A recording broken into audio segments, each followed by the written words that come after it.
Okay, let's think about this.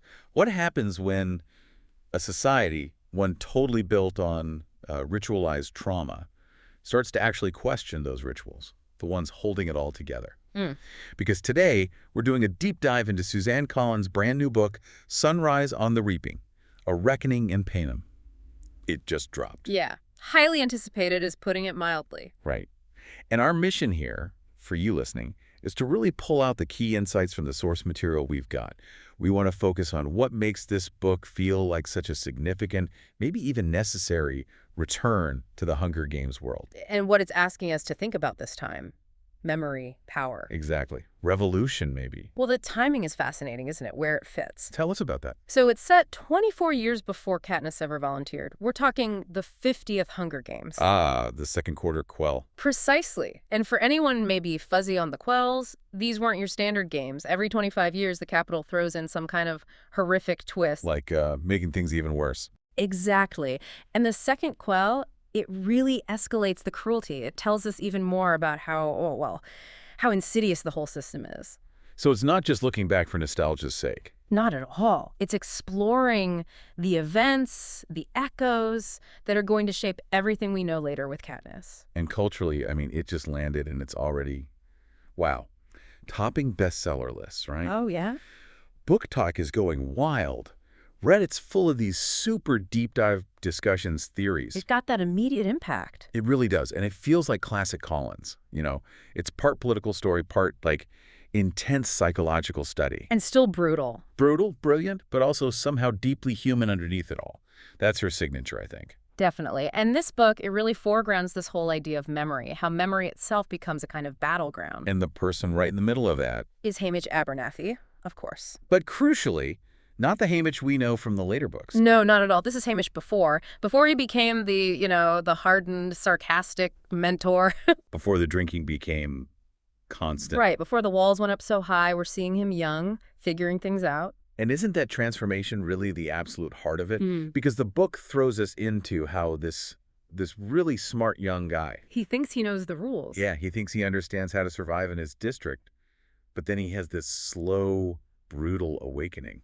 The realization that knowing things isn't the same as having power, especially if the system won't let you use that knowledge. And the source material really points to his incredible ability to observe and empathy, too, surprisingly. Which in Panem is a dangerous combination. A strength and a massive vulnerability all at once. How does Collins get us so deep inside his head this time? It's done really skillfully, I think. What the sources suggest is interesting. She uses maybe fewer big external plot moments compared to the original trilogy. Okay. And instead, we're really immersed in Haymitch's internal world, his thoughts, his internal struggles. We get these long stretches focusing just on what he's thinking and feeling. So the silences are almost loud. Yes. Suffocating, almost. That weight of expectation, the constant fear of surveillance. It creates this incredibly claustrophobic feeling. Someone described it as like Orwell's 1984 surveillance mixed with the kind of inescapable fate you see in Greek tragedy. That's a great comparison, all wrapped up in this dystopian YA package. It's quite a mix. So as we follow Haymitch through this harrowing experience, what bigger truths is Collins making us face? About power, truth, memory. Well, it seems crystal clear from everything we've read that Sunrise on the Reaping is fundamentally about those things. Memory, how it's manipulated, and moral erosion. How your sense of right and wrong gets worn down. Exactly. And what's really powerful is how she shows it. It's not just telling. You see how the Capitol's nonstop spectacle just drains the humanity out of loss? Turns personal tragedy into entertainment data. Pretty much, yeah. Grief gets politicized. You see it through Haymitch. His every reaction, every single emotion is picked apart, twisted, and broadcast for everyone to consume. And it's not just about suppressing feelings, is it? It's like they actively weaponize them. That's a key point. Forcing survivors like Haymitch to perform their trauma. To put on a show for the audience. Do you think, though, maybe it risks over-explaining things for readers who already know Panem so well? That's a fair question. Or is the strength that we see it all fresh through Haymitch's eyes, even if he's a bit naive at this stage? I think it walks that line quite well. While it does reinforce ideas we know, seeing it through his specific experience gives it this stark, new lens. especially on how power works insidiously. And we meet new Capital people, too. Yes, and what's chilling is how real they feel, not just mustache-twirling villains. Okay. The sources mention figures who kind of reveal that even among the elite, there's this weird cycle of fear and performance they're trapped into. So they're not totally free either. No, they're caught in their own systems of luxury and deep-seated terror. It suggests the system eats everyone, even the ones benefiting from it.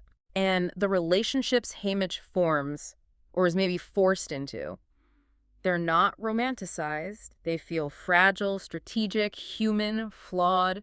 It really does feel like a fresh look at a world we thought we had mapped out. You know, for anyone listening who thought they really knew Panem, this book definitely pulls the curtain back further. It's like Collins is saying, oh, you thought that was dark. Right. Hold my mockingjay, indeed. It really unsettled me, actually, more than just entertained. It made me think about things I hadn't really wrestled with since the first books. Complicity, legacy. The sheer cost of survival. Yeah, the unvarnished cost. And okay, maybe it feels a bit slower in parts if you're just looking for nonstop action. True, the pacing is different. But if you're here for character depth, for that political subtext, that ethical kind of unease, Yeah. this might be her richest work yet.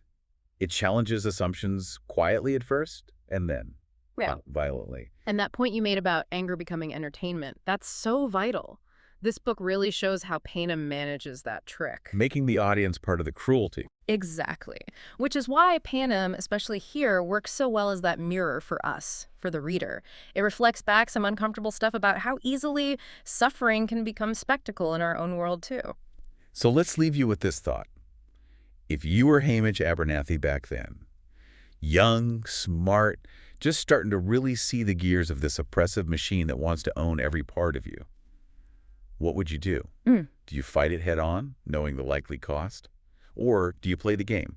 Play along until maybe, just maybe, you find a strategic moment to burn it all down from the inside. It's a tough choice, a potentially devastating one. And maybe think about what that kind of survival, whichever path you choose, actually costs. The individual, yes, but also society. Long after you finish the last page.